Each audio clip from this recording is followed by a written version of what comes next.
An eye for an eye. Ever wondered how animals communicate and establish their territory in the wild? Well, in this video, we'll figure out 10 animals that mark their territory in unique ways, from tigers to skunks. We will delve into the world of animal sense marking and the reasons behind their territorial behavior. So, join us to discover the fascinating ways in which animals assert their dominance and establish their presence in the wild. Number 10. Dogs. Dogs have a highly developed sense of smell, and they use it to mark their territory by urinating on objects such as trees, rocks, and bushes. This helps them to communicate their presence to other dogs and to establish their dominance. They also use other methods such as feces, scratching, and rubbing to mark their territory. When dogs mark their territory, they leave behind chemical signals called pheromones that other dogs can detect. These pheromones contain information about the dog's identity, sex, and reproductive status, as well as its confidence level and emotional state. Overall, marking is an important part of a dog's social behavior and helps them to communicate with other dogs in their environment. Number 9. Cat. Cats use urine to mark their territory, but they also scratch objects to leave visual and olfactory signals. They have scent glands on their paws, cheeks, and tail, which they use to deposit their scent on objects. When cats mark their territory, they are communicating information about their identity, sex, and reproductive status, as well as their confidence level and emotional state. Marking also helps cats to establish their territory and to communicate with other cats in their environment. In addition to marking, cats also use body language such as tail posture, ear position, and vocalizations to communicate with other cats. Overall, marking is an important part of a cat's social behavior and helps them to establish their territory and communicate with other cats in their environment. 8. Wolves. Wolves use urine, feces, and scent marking to delineate their territory and communicate with other wolves. They have scent glands on their paws, face, and anus, which they use to deposit their scent on objects. Wolves also howl to communicate with other packs and to warn of danger. Howling allows wolves to communicate over long distances and helps them to coordinate their activities. To mention that about marking and howling, wolves also use body language such as ear position, tail posture, and facial expressions to communicate with other wolves. Number 7. Lions. Lions use their urine and scent marking to establish their territory and communicate with other lions. They have scent glands on their face, feet, and tail, which they use to deposit their scent on objects. Lions also roar to assert their dominance and to communicate with other lions across long distances.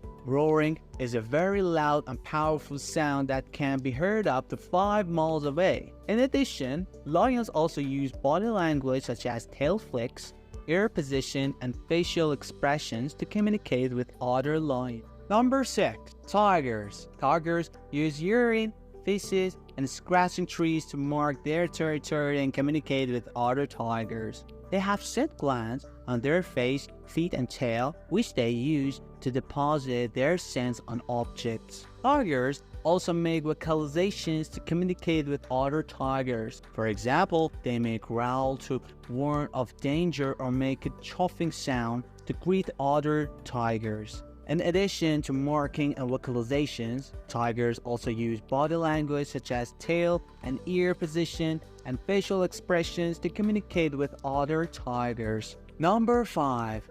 Bears. Bears use their scent on marking and urine to establish their territory and communicate with other bears. They have scent glands on their paws, face, and anus, which they use to deposit their scent on objects. Bears also use vocalizations such as growls and roars to communicate with other bears. However, Bears also use body language such as ear position, tail posture, and facial expressions to communicate with other bears. 4. Coyotes. Coyotes use urine and feces to mark their territory to communicate. Coyotes, they have scent glands on their paws and anus, which they use to deposit their scent on objects. Coyotes also howl to communicate with other packs and to warn of a danger. Howling helps coyotes to coordinate their activities and to find each other in dense vegetation. In addition to marking and howling, coyotes also use body language such as tail posture, ear position, and facial expressions to communicate with other coyotes. Number 3. Beavers. Beavers use scent marking and the secretion of a musky substance from their anal glands to mark their territory and to communicate with other beavers. Beavers have scent glands on their paws, face, and anus, which they use to deposit their scent on objects. Beavers also use vocalizations to communicate with other beavers, such as grunts, whistles, and growls. However, beavers also use body language such as tail slapping and head bobbing to communicate with other beavers. Number 2. Squirrels. Squirrels use scent marking and vocalizations to establish their territory and communicate with other squirrels. They have scent glands on their feet, face, and anus, which they use to deposit their scent on objects. Squirrels also use vocalizations such as chattering and barking to communicate with other squirrels. In addition to marking and vocalizations, squirrels also use body language such as tail flicks, ear position, and facial expressions to communicate with other squirrels. Number 1. Skunks. Skunks use their scent glands to mark their territory and communicate with other skunks. They have a highly developed scent gland located on their anus, which they use to spray a noxious odor to deter predators. Skunks also use body language such as tail raising and stomping their feet to communicate with other skunks. Besides, skunks also use vocalizations such as hissing and growling to communicate with other skunks. That's a wrap for our wild journey through animals that determine their territory, from tigers to skunks. We have explored how different animals use unique methods to mark their territory and establish their dominance in the wild. Animal territorial behavior is crucial for their social behavior, survival, and reproduction. By marking their territory, animals communicate important information, establish dominance, and show interest in mating. Thanks for joining us on this adventure. Don't forget to hit the subscribe button for more exciting explorations of the natural world and animal behavior. Keep exploring and learning.